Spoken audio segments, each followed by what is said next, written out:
बिस्मिल्लाहिर्रहमानिर्रहीम, अस्सलाम वालेकुम। Welcome back to my YouTube channel mathematic for fun. जैसा कि आज हम text book of mathematic for grade 9 chapter number 1 real number exercise 1.1 from question number 1 start करेंगे। जैसा कि हमारा क्वेश्चन नंबर 1 हमारे पास है नंबर लाइन के बारे में। नंबर लाइन के बारे में हम क्लास 7 में बहुत ही आसान तरीके से हम इन फ्रैक्शंस को नंबर लाइन पर रिप्रेजेंट किया था हम लोगों ने क्लास 7 में, अगर आप लोग को रिमेंबर हो तो हम सेम उसी तरीके से हम इन तमाम फ्रैक्शंस को नंबर लाइन पर रिप्रेजेंट करेंगे। बहुत ही आसान तरीक़ाकार है हमारा नंबर लाइन पर फ्रैक्शंस को रिप्रेजेंट करने का। चले आ जाते हैं अपने रजिस्टर पर और वहाँ से हम वन बाय वन इन तमाम क्वेश्चन नंबर 1 के तमाम पार्ट्स को नंबर लाइन पर रिप्रेजेंट करके आपको शो करेंगे। चले स्टार्ट करते हैं अपने रजिस्टर से। जैसा कि हमारा फर्स्ट पार्ट हमारे पास है 3/4। इट्स मीन कि ये 3/4 क्या है, हमारे पास हमारा एक पॉजिटिव फ्रैक्शन है। इट्स मीन कि हमारे पास क्या होंगे, ज़ीरो से इस तरफ के जो नंबर्स होंगे वो हमारे पास पॉजिटिव है एंड ज़ीरो से इस तरफ के तमाम नंबर्स हमारे पास क्या है, नेगेटिव नंबर्स हैं। जैसा कि हम लोगों ने किस तरीके से इसको रिप्रेजेंट करना है, यहाँ पर देखिए फ्रैक्शंस का मतलब क्या होगा कि हमने हर नंबर में उतने पार्ट करने होंगे। यहाँ पर हमारे पास fraction in a fraction denominator में हमारे पास क्या है, 4। इट्स मीन हम यहाँ पर क्या कर लेंगे, 4 पार्ट्स कर लेंगे। ये हो गया 1 2 3 एंड ये 4 पार्ट इसके हो चुके हैं। यहाँ पर देखें नोमिनेटर में हमारे पास क्या है, 3। इट्स मीन के यहाँ पर हमारे पास क्या आ जाएगा, 3/4। अगर आप चाहें तो इस तरीके से भी इसको सॉल्व कर सकते हैं। अगर आप चाहते हैं कि आप कैलकुलेटर का यूज़ करें और कैलकुलेटर की हेल्प से आप 3/4 करें तो आपके पास आंसर आ जाएगा 0.75। इट्स मीन के वो ही यानी 0 से लेकर 1 तक हमारे पास क्या उसका थर्ड पार्ट ही आया ना। तो इसी तरीके बेहतर यही है कि हम जिस तरीके से हमारे पास यहाँ पर डिनोमिनेटर है, डिनोमिनेटर में हमारे पास कितने पार्ट्स हैं, यहाँ पर हमारे पास 4 लिखा हुआ है। इट्स मीन कि हमने 0 से लेकर 1 तक हमने यहाँ पर 1 2 3 एंड 4 पार्ट किए हैं। नोमिनेटर में हमारे पास 3 था। इट्स मीन कि यहाँ तक 1 ये 2 ये 3 ये थर्ड पार्ट आया था, इसलिए हमने कहा था कि ये हमारे पास क्या आ चुका है, 3/4 आ चुका है। नेक्स्ट आ जाते हैं -1/3। -1/3 it's mean it is a negative value. It's mean हम यहाँ पर क्या करेंगे, ज़ीरो की राइट साइड पर लेफ़्ट साइड पर हमारे पास क्या है, नेगेटिव वैल्यूज़ हैं, तो हम यहाँ तक आ जाएंगे। डिनोमिनेटर में हमारे पास 3। इट्स मीन हम यहाँ पर 3 पार्ट्स करेंगे।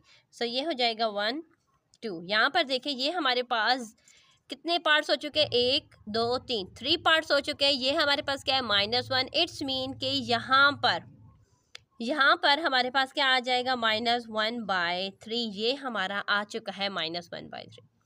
नेक्स्ट हमारे पास क्या है, 4 होल 1/2। पहले तो हम इसको क्या कर लेंगे, 4 2s are 8 8 + 1 9 9/2 कर लेंगे। अब क्या होगा कि अब हर नंबर में हमने 2 पार्ट्स करने हैं, ठीक है। चले हम आ जाते हैं यहाँ पर, देखें ये क्या हो जाएगा, 1 2, यहाँ पर भी हो चुके हैं 1 2 एंड यहाँ पर भी हो चुके हैं 1 2।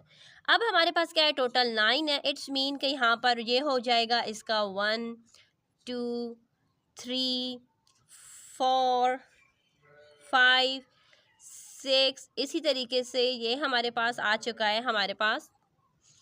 ये हो चुका है हमारे पास यहाँ तक 3। फिर चले हम इस नंबर लाइन को थोड़ा सा एक्सटेंड कर लेते हैं, तो ये हो जाएगा हमारा 4। तो यानी यहाँ पर हमारे पास क्या आ जाएगा, 5 6 एंड यहाँ पर हमारे पास कहीं आ जाएगा इस पॉइंट पर, यानी लास्ट पर हमारे पास आ जाएगा हमारे पास 9/2। मैं आपको एक मिनट शो कर लेती हूँ, ये देखें इस तरीके से, ठीक है। एक बार फिर मैं आपको यहाँ पर बता देती हूँ कि यहाँ से देखिए 0 से लेकर हम लोगों ने अगर आप इसको डिवाइड भी करें ना, तब भी आपके पास आंसर देखें हमारे पास क्या आ चुका है, 4.5। और अगर आप इस तरीके से, जिस तरीके से मैंने यू पार्ट्स बनाए, अगर आप इस तरीके से करें तब भी आप इसको सॉल्व कर सकते, तब भी हमारा जो आंसर होगा वो सेम ही आएगा। नेक्स्ट हमारे पास क्या आ चुका है, -√8। यहाँ पर सबसे पहले हम अपनी कैलकुलेटर की हेल्प से -√8 कर लेंगे, तो हमारे पास आंसर क्या आ जाएगा, -2.8। ठीक है। सो चले हम आ जाते हैं यहाँ पर, जो कि हमारे पास ये वैल्यू किसके इक्वल आ, क्योंकि हमारे पास यहाँ पर स्क्वायर रूट वैल्यू नहीं है, हमारे पास -1 -2 या +1 +2 इस तरीके से हमारे पास यहाँ पर वैल्यूज़ गिवन है। माइनस स्क्वायर रूट में वैल्यू नहीं गिवन, तो हम सबसे पहले कैलकुलेटर की हेल्प से इसकी वैल्यूज़ को फाइंड करें कि एक्चुअल वैल्यू इसकी किसके इक्वल आ रही है। तो वो हमारे पास आ रही है -2.8। -2.8 है, इट्स मीन के यहाँ तक हो चुका है 2, ये हमारे पास आ चुका है -3। सो -3 से थोड़ी देर पहले यहाँ पर जो हमारे पास जो वैल्यू होगी ये क्या होगी, -2.8। नेक्स्ट हमारे पास आ चुका है पॉजिटिव स्क्वायर रूट 8 है, इट्स मीन कि ये हमारे पास इक्वल टू होगा 2.8 के।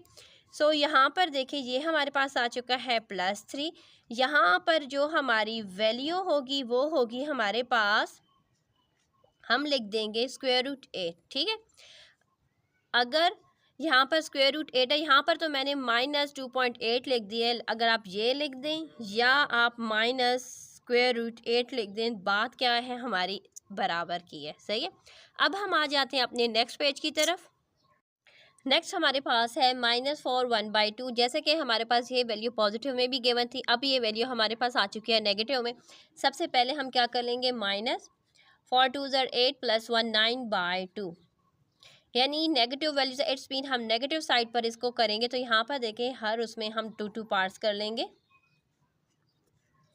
सो 9 है, इट्स मीन 1 2 3 4 5 6 7 8 एंड 9 हमारे पास यहाँ पर आया, इट्स मीन ये हमारे पास क्या आ जाएगा, -9/2। अगर आप -9/2 लिख दें या -4 1/2 लिख दें, तो इस तरीके से भी आप इसको राइट कर सकते हैं। यानी हमारे पास जो डिनोमिनेटर है, हर नंबर में हमने उतने पार्ट्स करें, यानी 0 से लेकर 1 तक हमने कितने पार्ट किए, क्योंकि यहाँ पर हमारे पास डिनोमिनेटर में 2 है, इट्स मीन 0 से लेकर 1 तक हमने 1 2 2 2 पार्ट्स किए, हर नंबर में 2 2 पार्ट्स किए, क्योंकि हमारे पास जो डिनोमिनेटर में नंबर गिवन होता है वो हमें ये बताता है कि हर नंबर में हमने कितने पार्ट्स यहाँ पर बनाने हैं, ताकि हम आसानी से इस फ्रैक्शन को नंबर लाइन पर ड्रॉ कर सकें। सो यहाँ पर देखें हमारे पास आ चुका है 1/3। इट्स मीन हमने क्या करना है, यहाँ पर ये पॉजिटिव है, इट्स मीन हम पॉजिटिव नंबर्स में इसको पार्ट करेंगे। डिनोमिनेटर में क्या है 3, इट्स मीन हमने 0 से लेकर 1 तक कितने पार्ट करने हैं, यहाँ पर हम लोगों ने 3 पार्ट्स इसके बना लेने। सो ये है 1/3, इट्स मीन कि ये जो फर्स्ट पार्ट है इसका ये हमारे पास आ जाएगा 1/3। नेक्स्ट हमारे पास है -7/8। सो हमने क्या कर लेना है, यानी हमारे पास ये नेगेटिव है, इट्स मीन कि हमने नेगेटिव साइड पर इसको करना है। सो यहाँ पर हम लोगों ने क्या कर लेना है, यानी 0 से लेकर -1 तक हमने टोटल यहाँ पर इसके 8 पार्ट कर लेना है, और 8 पार्ट में हमारे पास क्या आ जाएगा, जो 7th पार्ट होगा उसे हम कहेंगे -7/8। सो चलिए हम आ जाते हैं, ये हो जाएगा 1 2 3 4 5 6 7 एंड ये हो चुके हैं हमारे 8 पार्ट। तो ये है हमारा 7 पार्ट, इट्स मीन कि ये 7 पार्ट को हम कहेंगे -7/8। इसके साथ हमारा क्वेश्चन नंबर 1 कंप्लीट हो चुका है। क्वेश्चन नंबर 2 पर आ जाते हैं। क्वेश्चन नंबर 2 हमारे पास है identify the property that justify. So question number 2 को सॉल्व करने से पहले हम आ जाते हैं अपने पेज नंबर 10 पर। पेज नंबर 10 पर जैसे कि हमारे पास यहाँ पर कुछ प्रॉपर्टीज़ गिवन है रिलेटेड टू क्वेश्चन नंबर 2। सो यहाँ पर देखें हमारे पास क्या क्लोजर है, कम्युनिकेटिव है, एसोसिएटिव है, आइडेंटिटी एंड इनवर्स है। ठीक है। सो यहाँ पर देखें हमारे पास क्या क्लोजर में क्या होता है, a + b belongs to real number. ठीक है। सो नेक्स्ट हमारे पास कम्युनिकेटिव में हमारे पास 2 ही होते हैं, a + b या b + a, in both case the answer will be the same. In associative property there will be 3 a plus, यानी हमारे पास एसोसिएटेड में हमारे पास क्या होते हैं 3 3s होती हैं। ठीक है, यानी लेफ्ट हैंड साइड पर भी a + a b + c and b a + b + c, यानी इन both case the answer will be the same. ठीक है, हमारे पास यहाँ पर इन्होंने सॉल्व करके भी हमें यहाँ पर दिए हुए। आइडेंटिटी में हमारे पास क्या होता है कि हमारे पास आंसर क्या आना चाहिए, वो सेम आना चाहिए, एंड सेम आंसर हमारे पास क्या होगा, यहाँ पर देखें अगर 6 0, यानी हमारे पास क्या हो जाएगा, हमने क्या कर लेना है, दोनों केसेस में हमने जो वैल्यूज पुट करेंगे तो हमारे पास दोनों साइड पर आंसर हमारा क्या होना चाहिए, सेम होना चाहिए। इनवर्स में हमारे पास क्या हो रहा है, यानी आइडेंटिटी में हम लोगों ने ये समझना कि आइडेंटिटी में अगर हमारे पास कुछ प्रॉपर्टी आ जाती है तो हमें कैसा पता लगेगा कि ये हमारे पास आइडेंटिटी है। यानी a plus zero is equal to a या ज़ीरो प्लस ए हो, यानी बोथ केसेस में हमारे पास जो आंसर होगा वो क्या आएगा, वो सेम आना चाहिए। ठीक है, सो हमारे पास इनवर्स में हमारे पास क्या होता है कि हमारे पास यहाँ पर देखें a प्लस एंड ब्रैकेट में क्या है माइनस ए, तो ये हमारे पास इस तरीके से है एंड यहाँ पर इसके ऑपोजिट साइड पर वो हमारे पास क्या है माइनस ए प्लस ए, यानी दोनों केसेस में हमारे पास आंसर क्या आ रहा है, हमारे पास आंसर आ रहा है 0। ठीक हो चुका है। सो चले अब हम आ जाते हैं अपने क्वेश्चन नंबर 2 की तरफ। क्वेश्चन नंबर 2 को अब हम स्टार्ट कर लेंगे। सो क्वेश्चन नंबर 2 में फर्स्ट हमारे पास क्या हो रहा है 1 मल्टीप्लाई और अपनी ब्रैकेट के साथ, एंड ब्रैकेट हमारे पास क्या है y minus two and is equal to y minus two, यानी 1 हमारा वो नंबर है जो जिस भी नंबर के साथ मल्टीप्लाई होता है तो सेम हमारे पास वही आंसर आता है। ठीक है, जैसे 1 1 ज़र 1, 2 1 ज़र 2, यानी 2 जिस भी नंबर के साथ मल्टीप्लाई होता है सेम उसी नंबर को ही एज अ प्रोडक्ट हमें शो करता है। ठीक है, सो यहाँ पर देखें अगर 1 मल्टीप्लाई होगा इस ब्रैकेट के साथ तभी हमारे पास आंसर y प्लस टू आएगा and is equal to y plus two, यानी दोनों केसेस में हमारा आंसर सेम है। तो हम क्या कहेंगे, ये हमारे पास क्या है, ये हमारे पास है मल्टीप्लिकेटिव आइडेंटिटी। सो हम यहाँ पर राइट कर लेंगे मल्टीप्लिकेटिव आइडेंटिटी।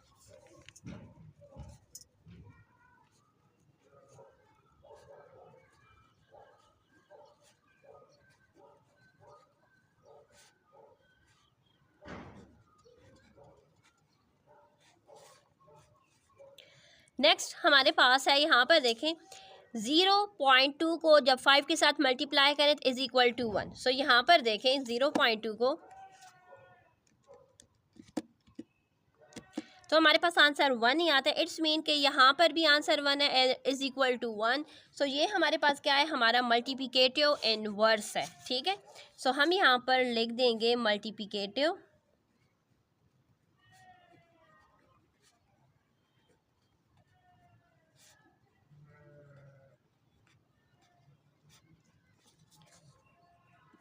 थर्ड हमारे पास है, यहाँ पर देखें हमारे पास क्या है 3 3 है, यानी x है 2 है y है, यहाँ पर भी x है 2 है एंड y है, यानी बोथ केसेस में हमारे पास क्या है 3 3 है। सो लेकिन हमने यहाँ पर देखना है कि हमारे पास क्या हो रहा है। सो यहाँ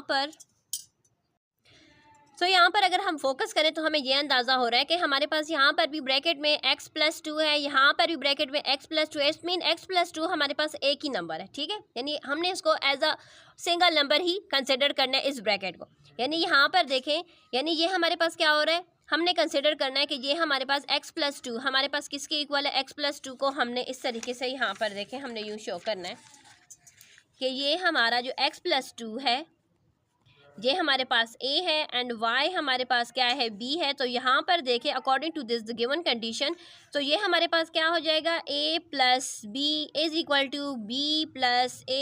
सो जिस सूरत में हमारे पास ये वाली कंडीशन बन जाती है तो हम उस कंडीशन को कहते हैं communicative property. So it's mean कि ये जो हमारा थर्ड वाला पार्ट है ये हमारे पास क्या है, कम्युनिकेटिव प्रॉपर्टी।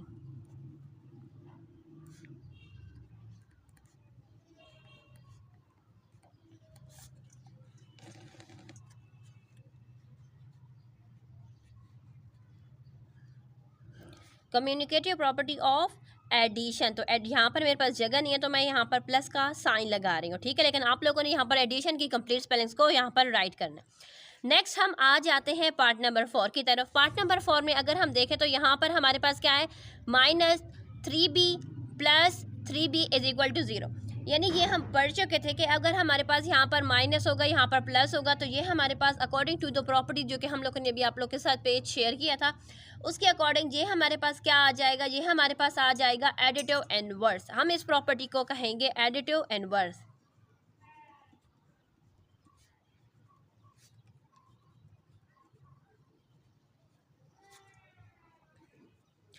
नंबर 5 पर हमारे पास क्या आ जाएगा x plus 5 minus 1 is equal to x plus 5 minus 1, यानी फर्स्ट ब्रैकेट में हमारे पास क्या था, यहाँ पर जो ब्रैकेट थी उसमें x प्लस 5 था, राइट साइड पर हमारे पास x माइनस 5 ब्रैकेट में है। इट्स मीन ये हमारे पास क्या आ जाएगी, एसोसिएटिव प्रॉपर्टी ऑफ एडिशन आ जाएगी। ठीक है, हम यहाँ पर लिखेंगे एसोसिएटिव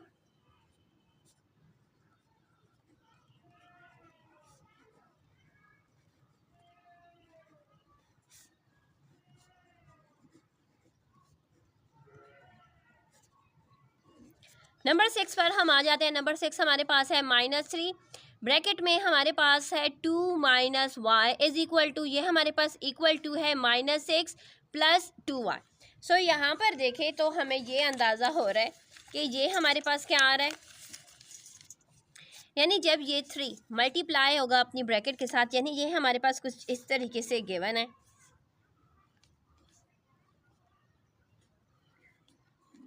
हम इसके लेफ्ट हैंड साइड को पहले सॉल्व कर लेते हैं तो हमें पता लग जाएगा। ये हमारे पास आ जाएगा -6 -3 मल्टीप्लाई होगा -y के साथ, तो ये आ जाएगा प्लस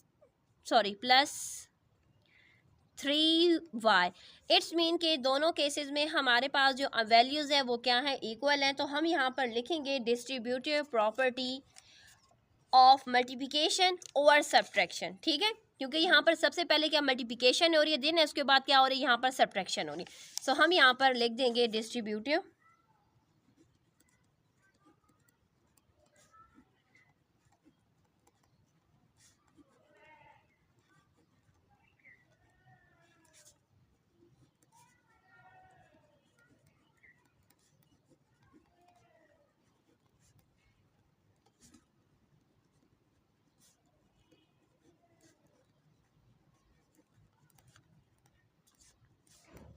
इसके साथ हमारा क्वेश्चन नंबर 2 कंप्लीट हो चुका है। इंशाल्लाह नेक्स्ट वीडियो में क्वेश्चन नंबर 3 एंड 4 के साथ इस एक्सरसाइज को कंप्लीट करेंगे। अल्लाह हाफिज़।